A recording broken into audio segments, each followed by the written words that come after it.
What's up, guys, and welcome to the weekly Q&A. Our first question comes from Nick Canavan, who asks what Thrawn's role would have been in Operation Cinder if he were around. I don't know that he would have participated.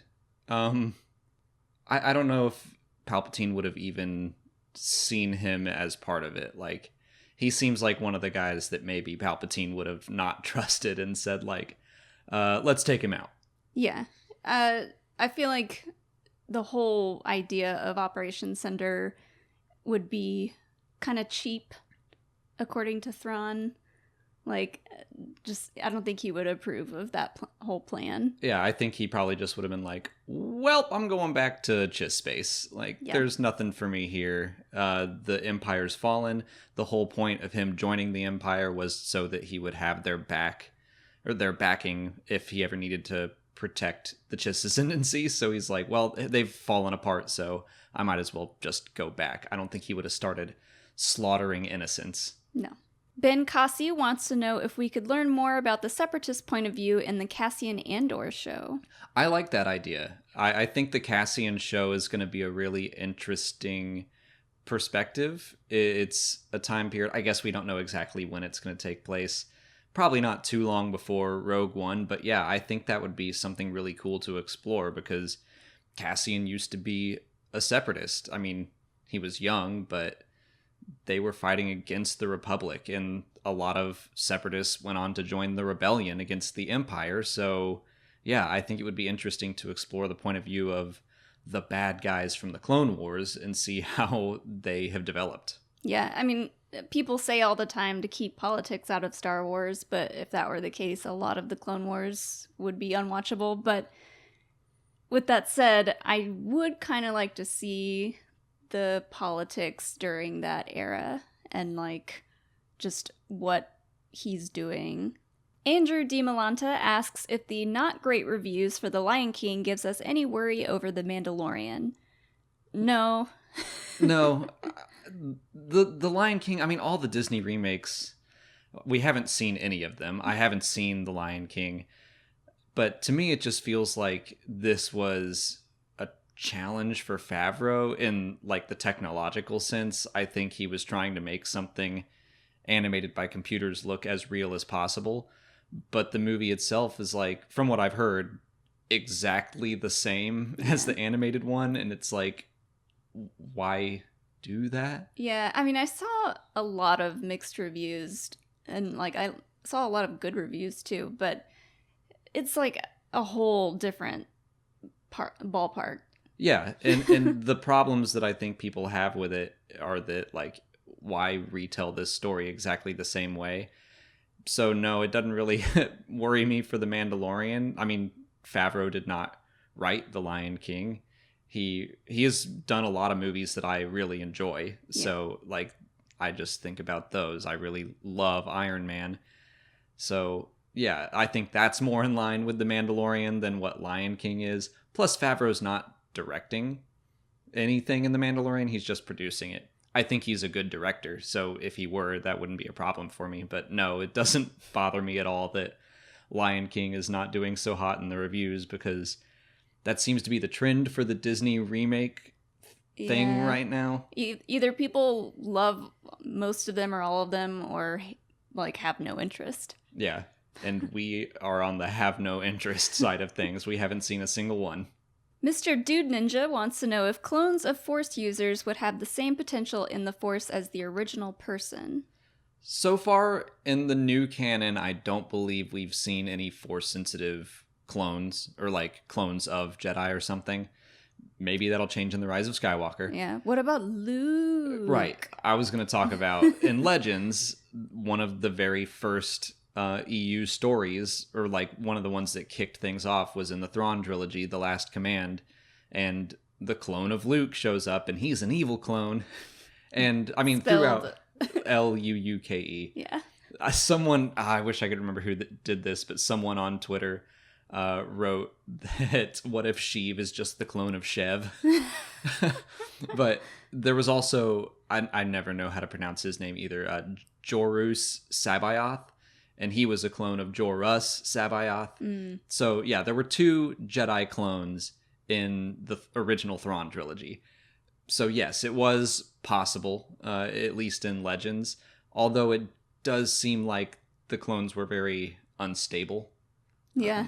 So they haven't really perfected the cloning technique. Yeah. Especially for Force users, because I feel like that would be really hit or miss. Right. And the thing about Palpatine, because he cloned himself, but then he transferred his consciousness into the clones. So it's like the clones were just empty jars that he would then fill up with his brain, his essence. I don't. That's something that, like, I'm fine if we never revisit that idea in Star Wars. Maybe we will in The Rise of Skywalker. I don't know. But I don't want to see any clones. Yeah, I like, unless they're like clone trooper clones. Right. Clone troopers is a interesting enough way to explore that idea. I think I'm okay not really leaning on clones for everything in Star Wars. So yeah. Tony Jake asks if Sabe and Tanra from Queen's Shadow appear in the Asoka novel as Chardri and Tamsin. So this question is spawning from some tweets I saw where someone asked Matt Martin if they were the same characters, and then he popped it over to E.K. Johnston, and she was like, maybe. But basically those two characters, Chardri and Tamsin, were in the Asoka novel that came out first. And then in Queen's Shadow, we learn that Sabe, one of Padme's handmaidens, goes on to join Bail and maybe be some sort of secret agent. So those could be aliases of characters that we met in Queen's Shadow. I think that's a cool idea. I think it's pretty fun if one of Padme's handmaidens were running around helping the galaxy, and we saw it in the Ahsoka novel, and then they start to work together as Ahsoka becomes Fulcrum. I think that's a really cool idea. Yeah, and like you said, there's a lot of stuff in Star Wars that the writers could say maybe about, and, you know, just leave it at that and never really confirm anything. It's just one of those things. Yeah, and there isn't much about Chardri or Tamsin in the book itself. Like, they pop up at the very end. So it's like you can't confirm or deny really based on the source text. But maybe that's something E.K. Johnston will write into the future. That's it for patron questions. If you're a patron and didn't see your question answered here, just head over to Patreon where we left you a written response. If you're not a patron, you can learn more by following the link in the description. Just $1 a month will get you access to extra Star Wars Explained content like audio commentaries for the films and audio commentaries for Clone Wars episodes, and this week's episode is The Deserter, which is a good one. I like that one a lot. And you can check that out right now if you're interested. On to YouTube questions. Lethologica02 asks what the lifespan of an Ewok is, and if we could see any familiar Ewoks in The Rise of Skywalker. We've kind of touched on this before, but I mean, yeah, I think that we could see some familiar Ewoks if the Death Star 2, well, first of all, if that is the second Death Star, and if it is on Endor. A lot of ifs. Yeah. But if those are both true, they have to show us some Ewoks, I think. Like, they can't go to Endor and be like, no, we're just ignoring all that. Do you know what their lifespan is? I looked it up and I couldn't find anything in Legends or canon, so it could be a long time. Yeah, I think that if they are going to go to Endor, we could absolutely see Chiefs Nisa and Wicket. I would like to see Wicket, but like a war veteran version. He's got an eye patch now. Yeah, he's been missing an ear. They've started their own like civil war. Oh no! On Endor, just a lot of stuff has happened. I just imagine he's been fighting Goraxes single-handedly. He's got a robotic arm now. Yeah, hopefully he doesn't have a death stick problem. Oh, he's got PTSD from, like, he was living this peaceful life, and now the Empire's come and he's killed people. He'll never dance again. Sand suggests that Sith troopers could be used by the First Order to fight Sith-related threats. Yeah, I chose this question before the Sith trooper was kind of detailed at Comic-Con, and at the time I was like, that's interesting if they're trying to build up their army because, like, they know Palpatine's out there, and, like, maybe the First Order joins the Resistance to fight against Palpatine. But it sounds like that new description that they released at Comic-Con is like, no, they're First Order agents and they're elite soldiers, and they're just basically taking the name from where the Empire came from. Mm-hmm. I think that's all there is to it. So, no, I think they're probably used to fight the Resistance and not the Sith, but yeah, only time will tell. We touched on this a bit on the last Q&A about the word Sith in the Sith Trooper name and what it might mean, and I still think that it might mean very little. In the movie itself. Yeah. I'm still with you there, that they're not going to be like, look out, here come the Sith troopers. Like, yeah. With all that Sith stuff that they work around. We can cut that out. Irvin Harris asks if Anakin's Force Ghost could be involved in the fight against Palpatine in The Rise of Skywalker. So, that's something that I read that and I was like, because I've said before, I don't like the idea of Palpatine coming back physically. I don't want him to clone himself and transfer his essence. And like, I want Anakin's sacrifice in Return of the Jedi to have meant something. I don't want to diminish it. But if Palpatine's back and then Anakin is still around to kind of help fight Palpatine in some way, that makes it a little more like digestible to me. Yeah, I mean, I wouldn't say I see it as like a physical fight between the two of them. Right.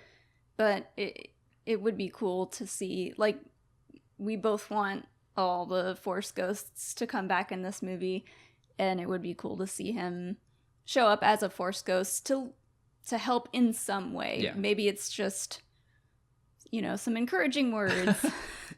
You can do it, but he's like reclined in a recliner. Or maybe he's like, try throwing him down like a really that's all he's got. Bottomless pit. Hey, this worked before. Just pick him up and throw him down a pit. He weighs literally nothing. There's no pits around Master Skywalker. Like, oh, that's all I can do.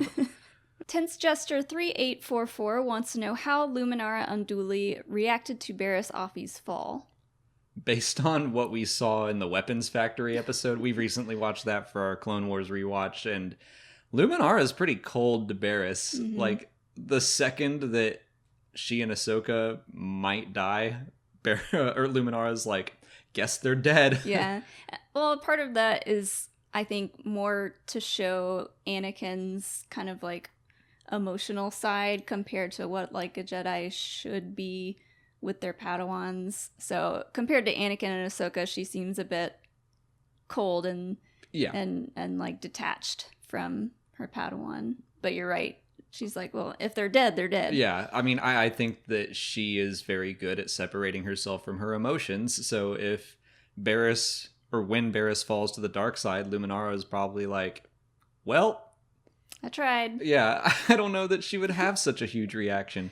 I mean, I would hope that she would feel like she failed in some way as a teacher, but I don't know. Just based on what we've seen from her, I'm like, she probably just shrugged it off pretty easily. Yeah.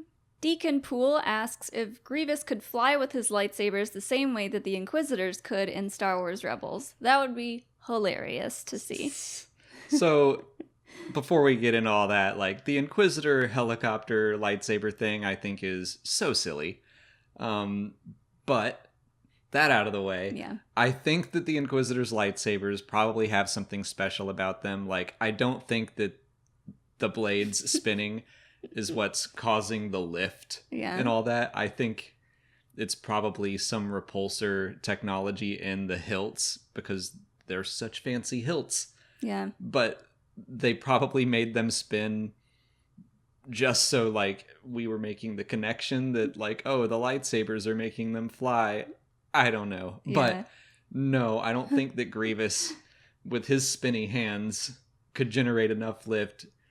He would be like a, what are those, quadcopter? Yeah, he'd be like a drone. Yeah. Oh, yeah. Because he'd be upside down. But I figure if he could fly with his lightsabers, he would have done it all the time. Oh, he's always trying to escape. And the Deserter episode, like, he has to get a grappling hook and, like, latch onto a ship and fly away that way. If he could have flown away with his lightsabers, he would have just done it. Yeah, like, he would have been spinning it. He would have done it in every episode. What if though, when he didn't know that lightsabers could fly, and so he's spinning his arms at Obi-Wan and Revenge of the Sith, and then he just starts flying away. He's like, oh no! He starts Mary Poppinsing up into the sky. That's all the time we have for questions today. If you want to leave a question for next week's video, just put it in the comments below, or sign up for Patreon to join our weekly Q&A discussion. If you haven't already, please like this video, subscribe to the channel. Follow us on Twitter, Instagram, and Facebook. And as always, thanks for watching, and may the Force be with you.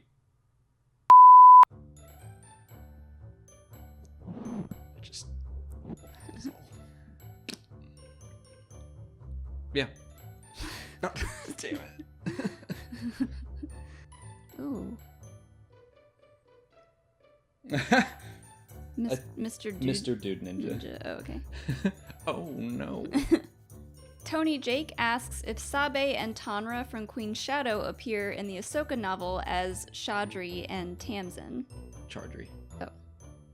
Chardry. Like chard. I guess. Just take a breath.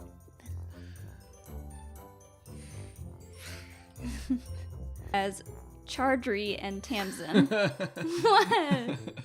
Let's just use that one. On to YouTube questions. Lethological. Lethological. Whoa.